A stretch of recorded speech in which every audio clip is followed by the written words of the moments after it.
भगवान व्यास देव जी के द्वारा दी हुई प्रतिस्मृति विद्या जब अर्जुन को प्रदान करी, अर्जुन समस्त ब्रह्म ऋषियों की वंदना करके देवराज इंद्र की प्रसन्नता से ही दिव्यास्त्र प्राप्त होंगे ऐसी भावना से इंद्रकील पर्वत पर पहुंचे।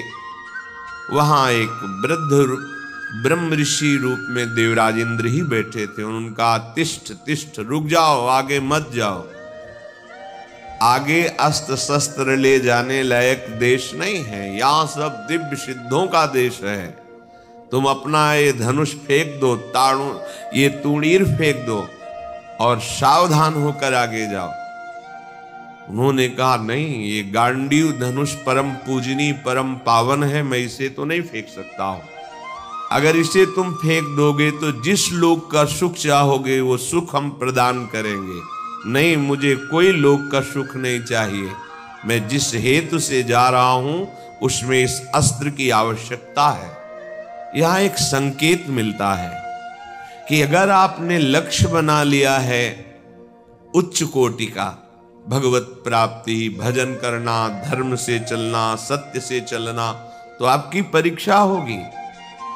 उस मार्ग से हटाने के लिए प्रलोभन आएगा। आपको उस प्रलोभन में अपनी निष्ठा को नहीं छोड़ना है। अगर छोड़ दिया तो गए। भय भी आ सकता है, भयानक भय आ सकता है, पर अगर आप अपनी निष्ठा पे रहे तो भय केवल दिखावा होगा, आपको दुख नहीं दे सकता। प्रकट हो गए देवराज इंद्र और कहा, मैं कोई ब्रह्म ऋषि नहीं हूं, मैं त्रिभुवनपति देवराज इंद्र हूं। तुम अपनी निष्ठा में अचल रहे, क्या चाहते हो? तो कहा, मैं आपके द्वारा दिव्यास्त्र चाहता हूं। वो तो तभी प्राप्त हो सकते हैं जब देवाधिदेव भगवान शंकर का दिव्य अस्त्र तुम्हें प्राप्त हो, उनका साक्षात्कार हो, फिर हम समस्त लोकपाल अपने अपने दिव्यास्त्र आपको दे देंगे। अर्जुन ऐसा सुन ही रहे थे कि देवराज अंतर्धान हो गए। अब विचार किया कि मुझे प्रथम महादेव जी की आराधना करनी चाहिए। तपस्या के लिए दृढ़ निश्चय करके बड़ी उतावली के साथ चले और एक भयंकर कंटकाकीर्ण वन में पहुंचे, जहां समीप में सुंदर नदी प्रवाहित हो रही थी। हिमालय का शिखर है, पवित्र शीतल वायु चल रही है। उस स्थान के दर्शन करके मन में निश्चय हुआ कि यही भगवान शंकर की आराधना करेंगे। महातेजस्वी दृढ़ संकल्प वाले अर्जुन ने उस प्रदेश में तपस्या में संलग्न होने के लिए स्थान चयन किया और कुशा की लंगोटी लगाई। कुशा बहुत दुखद होता है, छू जाए तो त्वचा को चीर दे। लंगोटी लगाई और एक दंड समीप में रख लिया और अपने गांडीव धनुष और तूणीर को वृक्ष की डाल पे से टांग दिया और हाथ जोड़कर भगवान शंकर की स्तुति करके निरंतर भजन में लग गए। 1 मास तक 3 दिन 3 रात कुछ नहीं खाना, उसके बाद सूखा पत्ता लेकर के पाना। दूसरा मास 6 रात के बाद कोई फल ले लेना। तीसरा महीना 15 दिन 15 रात व्यतीत होने के बाद एक बार कुछ फल ले लेना। चौथे महीने में केवल जल पीकर रहना, फिर जल भी छोड़कर केवल वायु श्वास, बस निरंतर महादेव जी के चिंतन में निमग्न। दोनों भुजाएं उठाए हुए, कोई सहारा नहीं, पैर के अंगूठे के अग्रभाग पर खड़े होकर के भगवान शिव के मंत्र का जप करते हुए आकाश की तरफ दृष्टि रखे हुए एकाग्र चित्त से उपासना कर रहे हैं। तदनंतर अर्जुन की भयंकर तपस्या को देख करके वहां रहने वाले जितने ब्रह्म ऋषि थे सब भगवान पिनाकपाणी महादेव जी के समीप गए और महादेव जी को प्रणाम करके कहा, देवाधिदेव, अर्जुन आपके लिए महान तपस्या से युक्त होकर के उपासना कर रहे हैं। हिमालय के पृष्ठभाग में स्थित होकर ऐसी उग्र तपस्या कर रहे हैं कि यदि आपने उनको सांत्वना न दी जो वो चाहते हैं तो दिशाओं में आग पैदा हो जाएगी उनके तप से। हे देव देवेश्वर, हम लोग कुछ समझ नहीं पा रहे हैं कि उनको कैसे शांत करें। वे अपनी तपस्या का संताप प्रकट कर रहे हैं। हम महर्षि जन चिंतित हैं कि यदि वो ऐसी तपस्या में रहे तो आग पैदा हो जाएगी। जैसे ध्रुव जी ने अपनी प्राणवायु बंद कर ली तो त्रिभुवन की प्राणवायु बंद हो गई, तत्काल भगवान को आना पड़ा। पवित्र चित्त वाले इन महर्षियों की जो सदा सबको सुख देने में तत्पर रहते हैं, उनकी बात सुनकर भगवान देवाधिदेव महादेव ने कहा, महर्षियों, मुझे पता है, तुम विषाद मत करो। अर्जुन की तपस्या किसी को कष्ट देने के लिए नहीं है। अर्जुन के मन में जो संकल्प है वो मैं जान रहा हूं।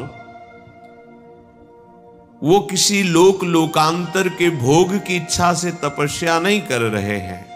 उन्हें जो पाना है वो मैं प्रदान करूंगा। तुम सब शांत चित्त होकर अपने अपने भजन में लगो जाकर। भगवान शंकर का ये वचन सुनकर जितने ब्रह्मर्षि आए हुए थे सब प्रणाम करके अपनी अपनी कुटिया को गए। उन महात्माओं के चले जाने के बाद सर्व पापहारी पिनाकपाणी देवाधिदेव भगवान शंकर किरात वेश धारण किया। दिव्य कांति, धनुष बाण धारण किए हुए, मृग चर्म धारण किए हुए, और भगवती उमा भी उसी भेष में साथ में, और साथ में उमा के साथ बहुत सी देवियां और महादेव जी के साथ उनके गण, पर सब किरात वेश में। जे ही भगवान शिव इस वेश में वन में प्रवेश किए तो सारा वन शांत हो गया। खग मृग पशु पंछी वायु जल सबका कोलाहल शांत हो गया, आवाज बंद। एक घुरघुराहट सुनाई दी उस अर्जुन को। आकाश दृष्टि करके मंत्र जप कर रहे थे, दृष्टि घुमाई तो देखा एक विशाल सुअर उनको मारने के लिए तीव्र गति से आ रहा है। तत्काल अर्जुन ने अपने गांडीव धनुष को उठाया और प्रत्यंचा चढ़ाकर टंकार की, जिसकी ध्वनि उस शांत वन में गूंज गई। अर्जुन ने कहा, ऐ शुकर, मैं तपस्या में लगा हूं, किसी को कष्ट नहीं दे रहा हूं, फिर भी मुझे मारना पड़ेगा, क्योंकि तो बिना अपराध के मुझे मारने के लिए आ रहा है। सुदृढ़ धनुष वाले अर्जुन को प्रहार के लिए उद्यत देखकर किरात रूपधारी भगवान शिव ने सहसा रोका, ऐ वीर, इस शूकर को मैंने पहले शिकार रूप में निश्चित कर लिया है, तुम अपना बाण मत चला देना। परंतु अर्जुन ने किरात के वचन की अवहेलना करके तत्काल भयंकर बाण के द्वारा उस शूकर को बेध दिया।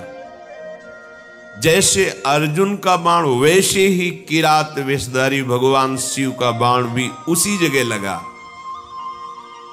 दोनों के छोड़े हुए बाण से सुवर्ण रूप त्याग करके मूक दानों विशाल पर्वत की तरह वो अपने असली स्वरूप में आकर प्राण त्याग कर गिर पड़ा।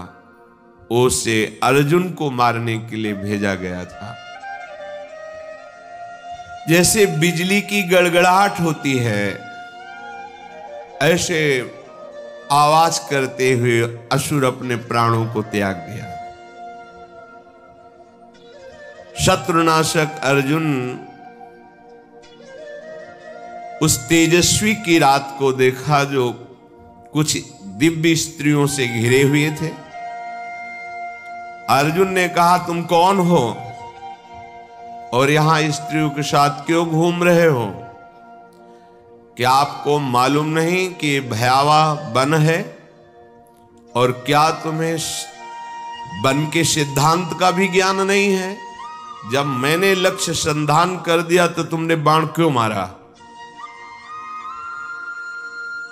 ये मेरे पास आया था, मेरे को मारने के लिए आया था, मैंने इस पर बाण संधान किया, तो तुम मेरी वीरता का तिरस्कार करके इस पर बाण संधान क्यों किया? इसका उत्तर दो, नहीं तो मैं तुम्हें जीवित नहीं छोड़ूंगा। अर्जुन ने ऐसा किरात से कहा। ये मृगया का धर्म नहीं है जैसा आपने किया है। तुम पर्वत निवासी हो, उत्तर दो, नहीं तुम्हें जीवन से वंचित कर देता हूं अभी। अर्जुन के इस प्रकार कहने पर किरात भगवान जोर जोर से हंसने लगे और कहा, बहुत वीरतापूर्ण तुम वाणी भी बोलते हो और वीर भी हो, पर मुझे वन में इसलिए कोई भय नहीं लगता कि यही मेरा घर है। वनवासी हूं, किरात हूं, किंतु जब मैंने कह दिया था कि तुम बाण मत चलाना, ये मेरा लक्ष्य है, तो तुम्हारा साहस कैसे इतना हो गया कि मुझ वनवासी की आज्ञा का उल्लंघन करके तुमने बाण संधान कर दिया? तुमने दुष्कर कर्म किया, ये मुझे पसंद नहीं आया। और तुम जो कहते हो कि मुझे जीवन से हाथ धोना पड़ेगा, तो पहले बल का निर्णय कर लेना चाहिए, फिर बाद में निश्चय होना चाहिए।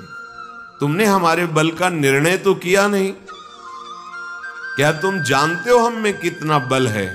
किरात वेशधारी भगवान ने कहा।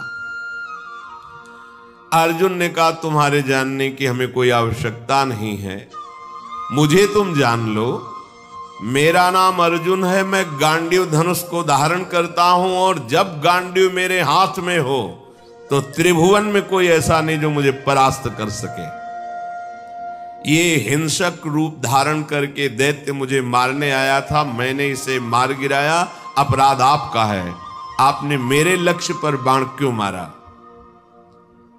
किरात वेशधारी भगवान बोले, मैंने पहले रोका था और बाण संधान करके मैंने मारा है, और तुम मेरे सामने वीरता की बात करो, इसलिए लगता है कि मुझे तुम्हें दंड देना पड़ेगा।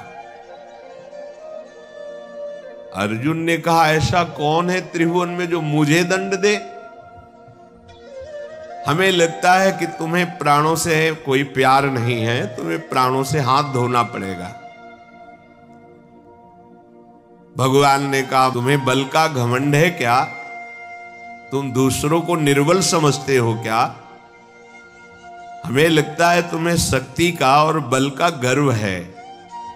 तो धैर्यपूर्वक हमारे सामने तुम अपना बल प्रदर्शन करो, मैं खड़ा हूं। पर जब मैं बाण छोड़ूंगा तो तुम खड़े नहीं रहोगे।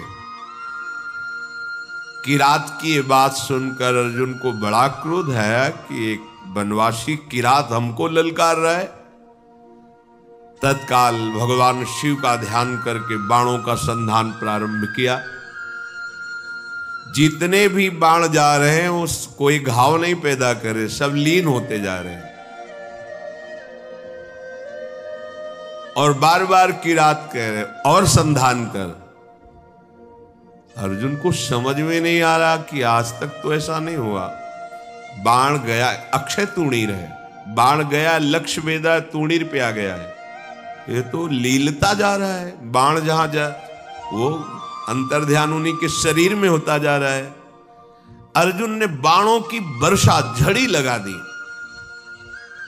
भगवान जो किरात वेश में कोई चेष्टा नहीं कर रहे, जहां बाण जाता है वहीं समा जाता है, अंतर्धान हो जाता है।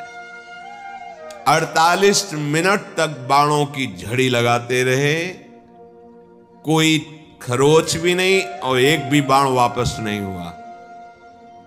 सारी बाण वर्षा व्यर्थ देखकर अर्जुन को बड़ा आश्चर्य हुआ और कहने लगे, धन्य है किरात, धन्य है। वास्तविक मैंने ऐसा वीर नहीं देखा तुम्हारे जैसा। हिमालय शिखर के समान तुम निश्चल खड़े हो और महाप्रचंड गांडीव धनुष से छूटे हुए बाण तुम्हें तनिक व्याकुल नहीं कर पाए। शास्त्रों बाण संधान किया पर तुम्हें खरोच नहीं हुई। एकमात्र मेरे आराध्य देव भगवान पिनाकपाणी शिव के सिवा कोई दूसरा ऐसा नहीं हो सकता कि जो हमारे गांडीव धनुष की चोट सह जाए बाणों की। और यदि तुम रुद्रदेव से भिन्न हो तो अब मैं जितने मंत्र जानता हूं, अस्त्र जानता हूं, सबका प्रयोग करके तुम्हें नष्ट कर दूंगा। अर्जुन ने जैसे आग्नेय अस्त्र मिले हुए थे उन सब अस्त्रों का प्रयोग भगवान शिव पे किया। सैकड़ों दिव्य अस्त्रों का प्रयोग किया पर सब अंतर्धान जा करके शांत हो जाते हैं। भगवान किरात वेशधारी हंसते हुए बोले, और करो, और बाणों का संधान करो। अर्जुन ने देखा अब तूणीर में एक भी बाण नहीं रह गया। तो उन्होंने विचार किया कि भगवान अग्निदेव जी के द्वारा ये दिए हुए खांडोप्रस्थ जलाने के लिए तूणीर थे, इनका अक्षय शब्द नाम है, अर्थात कभी खाली ही नहीं होंगे। कर्तुम अकर्तुम अन्यथा कर्तुम सर्व समर्था सा ईश्वर, देवों के भी देव महादेव। एक भी बाण तूणीर में नहीं बचा, सारे बाण नष्ट हो गए। अब मैं क्या करूं? ये तो मेरे बाणों को ही लील जा रहा है, तो मैं इस प्रचंड बलशाली धनुष के प्रहार से मारूंगा, धनुष की कोटि से।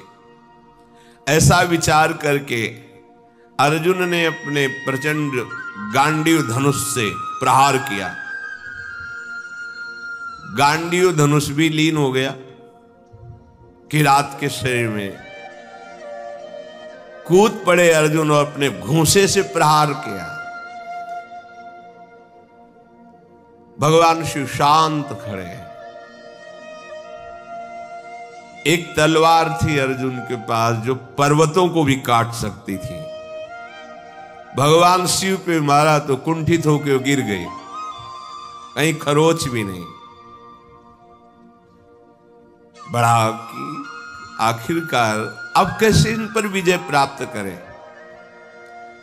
किरात रूपधारी जो भगवान थे, भगवान ने कहा अभी वृक्ष है, शिला है, इनसे प्रहार करो। कुंती कुमार अपने बल से पर्वत की शिलाएं उठाकर प्रहार करते हैं, कोई फर्क नहीं। अब भगवान शिव ने कहा हो गया, अब हम प्रहार करते हैं, तुम सहो। दौड़ करके किरात ने अर्जुन को अपनी भुजाओं में फंसाया और मुष्टि प्रहार किया। बड़ा भयंकर शब्द हुआ, अर्जुन का अंग अंग टूटने लगा भगवान शिव के घूंसे के प्रहार से, मानो उनकी भुजाओं में मूर्छित हो रहे हैं। देवादिदेव महादेव जी के अंगों से फिर भी प्रयास करके वो लड़ रहे हैं। एक एक अंग उनका टूट रहा है। वो मन में विचार करे, आज तक ऐसा वीर हमने नहीं देखा जो मुझे थकित कर दे। युद्ध में अर्जुन कभी श्रम को प्राप्त नहीं होते कि अब मैं थक गया हूं, ऐसा कभी नहीं। भगवान शंकर भुजाओं से भली भांत, कितना सौभाग्य है, नियंत्रित किए हुए हैं। और अर्जुन को जहां मूर्छा छूटती तब फिर एक घूंसा जमाते हैं, फिर वो उली की भुजाओं में 2 घड़ी तक अर्जुन पिटते रहे। फिर उनका देखो, मुझे थोड़ा समय दे दो, अगर तुम युद्ध के नियमों को जानते हो तो मैं कह रहा हूं थोड़ा समय दे दो, फिर मैं तुमसे युद्ध करूंगा। छोड़ दिया, और करके देख लो। तत्काल वहीं की मिट्टी एकत्रित की और उसे लिंगाकार किया। बन था ही, कुछ पुष्प लिए, माला और पुष्प, और हाथ जोड़कर भगवान शंकर की आराधना की, भगवान शंकर का स्तवन किया। पशूनां पतिं पापनाशं परेशं गजेन्द्रस्य कृतिं वशानं वरेण्यं जटाजूट मध्ये स्फुरद्गांगवारिं महादेवमेकं स्मरामि स्मरारिं महेशं सुरेशं सुरारार्तिनाशं विभुं विश्वनाथं विभूत्यंगभूषं विरूपाक्षमिन्द्वर्को वह्निर्तिनेत्रं सदानन्दमीडे प्रभुं पंचवक्तं गिरीशं गणेशं गले नीलवर्णं गवेन्द्राधिरूढं गणातीतरूपं भवं भास्वरं भस्मनाभूषितांगं भवानी कलत्रं भजे पंचवक्तं शिवाकांत शंभो शशांकार्धमौले महेशान शूलिन जटाजूट धारिन त्वमेको जगत व्यापको विश्वरूप प्रसीद प्रसीद प्रभो पूर्ण रूप।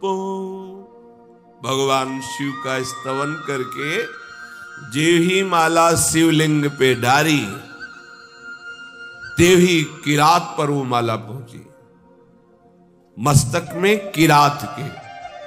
ओहो, ये देख करके अर्जुन आनंद से उल्लसित हो गए, साष्टांग चरणों में गिरे, बोले प्रभु यही मैं सोच रहा था कि ऐसा त्रिभुवन में कौन वीर है जिसकी भुजाओं में आकर मैं निकल ही नहीं पाया, जिनके प्रहार से मेरे अंग अंग शिथिल हो गए।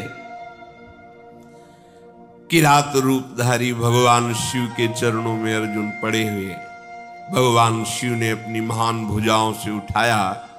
सर्व पापहारी भगवान भव अर्थात महादेव बहुत प्रसन्न हुए और गंभीर वाणी में कहा, अर्जुन कोई ऐसा है ही नहीं तुम्हारे जैसा वीर जो मेरी भुजाओं के प्रहार को सह सके। तुम्हारा पराक्रम, तुम्हारा शौर्य, तुम्हारा धैर्य अद्वितीय है। मैं बहुत प्रसन्न हुआ। मेरा स्पर्श सबको सहज में नहीं प्राप्त होता है, मेरा स्पर्श प्राप्त हो गया। अब तुम्हारा शरीर दिव्य है, अब तुम इसी शरीर से जिस लोक में चाहो जा सकते हो। तुम्हारा तेज कोई सह नहीं सकता है। आज से तुम्हारा पराक्रम अद्वितीय है। महाबाहो, मेरी ओर देखो और प्रसन्न हो। देखो, मैं तुम्हें दिव्य दृष्टि देता हूं, तुम मेरे स्वरूप को देखो। भगवान शिव ने जब ऐसा कहा तो अर्जुन के सामने अब किरात रूप नहीं, देवाधिदेव महादेव जो किरात वेश में स्त्री स्वरूप में साक्षात त्रिभुवन सुंदरी अंबा और उनकी दासियां और भगवान शिव के गण।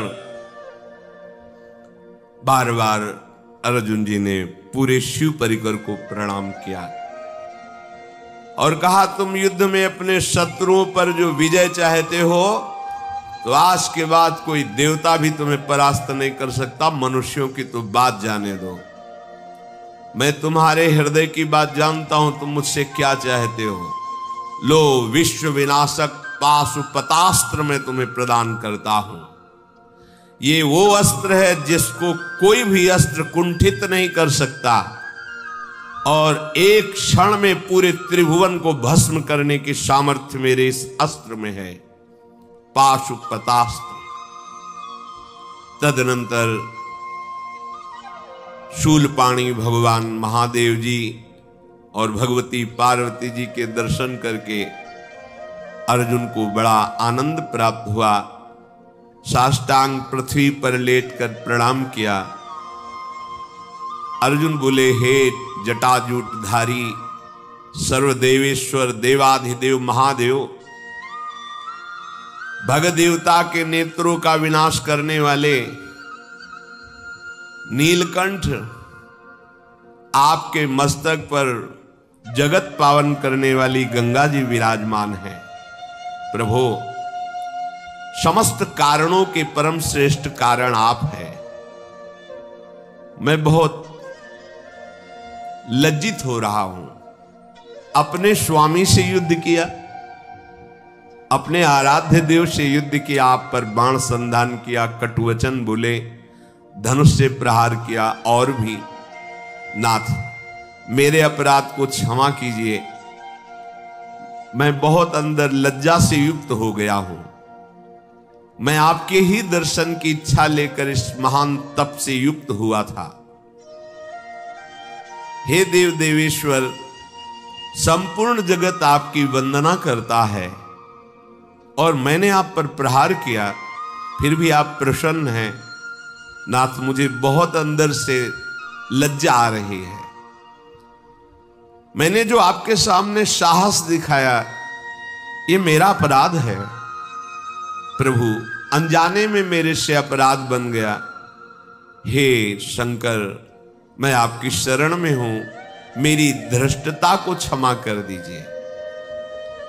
महातेजस्वी भगवान वृषभध्वज ने अर्जुन का हाथ पकड़ा और हंसते हुए कहा, अपराध थोड़ी है, कोई मैं शिव रूप से तुम्हारे सामने थोड़ी था, मैं तो किरात रूप से था, तुम्हारा कोई अपराध नहीं, वीर का यही धर्म है। फिर भगवान शिव ने दोनों भुजाओं से खींचकर जेवी हृदय से लगाया, तो जितने अर्जुन की पीड़ा और घाव थे सब शांत हो गए। देवादिदेव महाजी बोले, अर्जुन, तुम भगवान श्री कृष्ण के शरणागत और प्रिय सखा हो, मैं तुमसे बहुत प्यार करता हूं। जो भगवान श्री हरि का भजन करते हैं, भगवान शंकर अहेतुकी कृपा उन पे अपने आप करते हैं।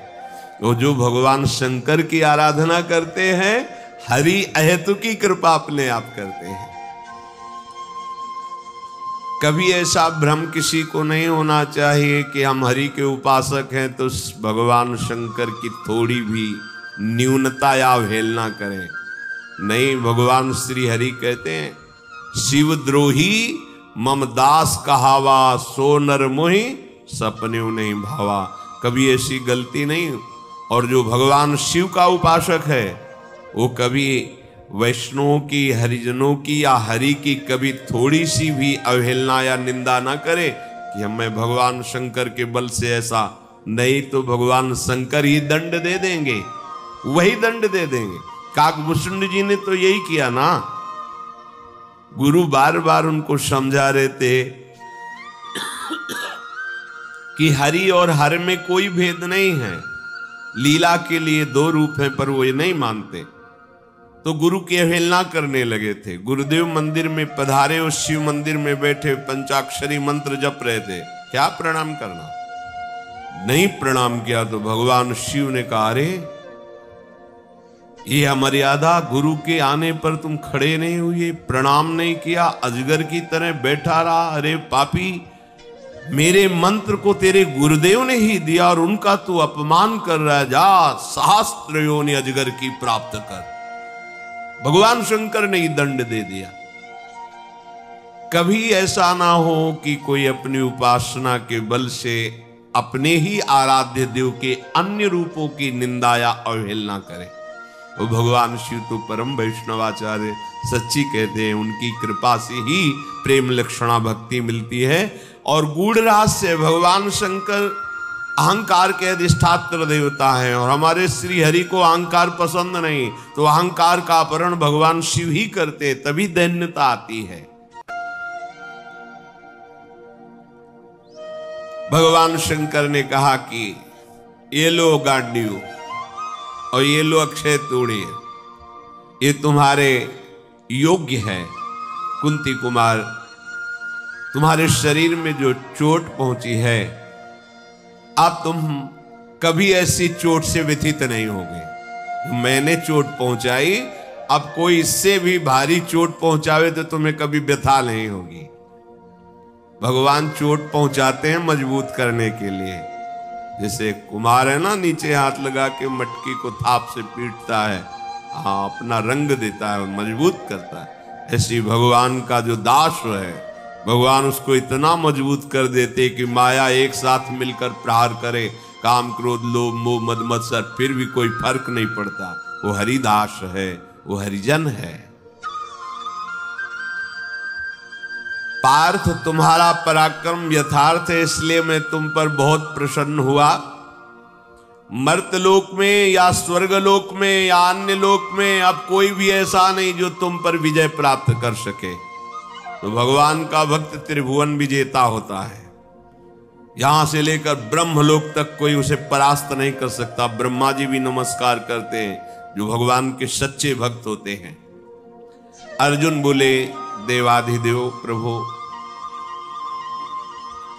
ये जो आपने भयंकर दिव्यास्त्र दिया है, इसको मैं धारण कर सकूं, इसका संवरण कर सकूं, इसके क्या विधि है, आप कृपा करके मुझे प्रदान कीजिए।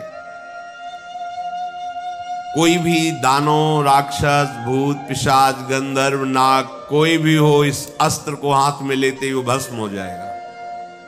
ये भगवान शिव का दिव्य अस्त्र है।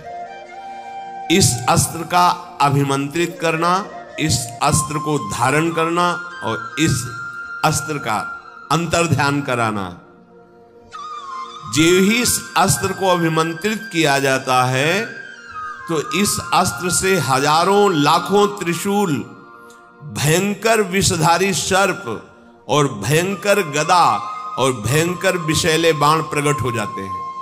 कोई जीत ही नहीं सकता है। ये भगवान शिव का अस्त्र है। भीष्म, कर्ण, कृपाचार्य, कटु भाषण करने वाला कर्ण, ये सब क्या है इस अस्त्र के सामने?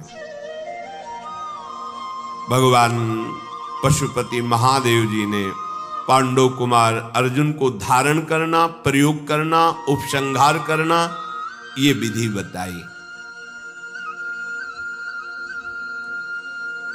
भगवान शिव ने कहा, इस मेरे अस्त्र को धारण करना, प्रयोग करना, उपसंहार करना न देवराज इंद्र जानते, न यमराज जानते, न कुबेर जानते, न वरुण जानते, न वायु देवता जानते, फिर साधारण मानव की तो बात ही क्या है। हे कुंती कुमार, पर तुमको मैं सावधान करता हूं, किसी मर्त पुरुष पर इसका प्रयोग मत करना। यदि किसी अल्प शक्ति वाले योद्धा पर इसका प्रयोग कर दिया जाए तो ये त्रिभुवन का नाश कर देगा। चराचर प्राणियों सहित समस्त त्रिलोकी को भस्म करना इसके लिए साधारण बात है। इस अस्त्र के लिए कोई भी त्रिभुवन में ऐसा नहीं इस अस्त्र के द्वारा मारा ना जा सके। इसका प्रयोग करने वाला पुरुष केवल इसका चिंतन करके मानसिक संकल्प करे तो सामने वाला नष्ट हो जाएगा, या दृष्टि डाल दे तो भस्म हो जाएगा, या वाणी द्वारा बोल दे तो नष्ट हो जाएगा, और कहीं धनुष पर चढ़ा के संधान कर दे तो जो संकल्प करेगा वैसा ही हो जाएगा। अर्जुन बड़े आनंदित थे, इतना बड़ा पावर। भगवान विश्वेश्वर को गुरुदेव रूप में स्वीकार करके अर्जुन ने उस दिव्य अस्त्र को स्वीकार किया। भगवान शिव से अस्त्र प्राप्त करके मूर्तिमान काल के समान अर्जुन तेजस्वी हो गए। जैसे काल तेजवान, ऐसे ही इस दंड को, जो इस अस्त्र को प्राप्त करके अर्जुन महान तेजस्वी हो गए। बहुत प्रसन्न हुए। जिस समय अर्जुन के हाथ में पाशुपतास्त्र आया, उसी समय सारी पृथ्वी कांप गई और देवता लोग दिव्य पुष्पों की वर्षा करने लगे, दुंदुभियां बजने लगी। वो भयंकर अस्त्र मूर्तिमान होकर अर्जुन के हाथ में जाज्वल्यमान तेज के रूप में विराजमान है। भगवान ने कहा इसको अंतर ध्यान करो। अर्जुन ने जो पद्धति सिखाई थी भगवान शिव ने उसका प्रयोग किया, अस्त्र अंतर ध्यान हो गया। अर्जुन के शरीर में जो कुछ भी किंचन मात्र अशुभ थे, भगवान शिव के स्पर्श से वो सब भस्म हो गए। अमित तेज अर्जुन में प्रकट हो गया। भगवान त्रिलोचन अर्जुन को आज्ञा दी कि तुम चाहते हो देवराज इंद्र तुम्हें अपने दिव्य अस्त्र दें, अब निश्चित तुम्हें प्राप्त होंगे।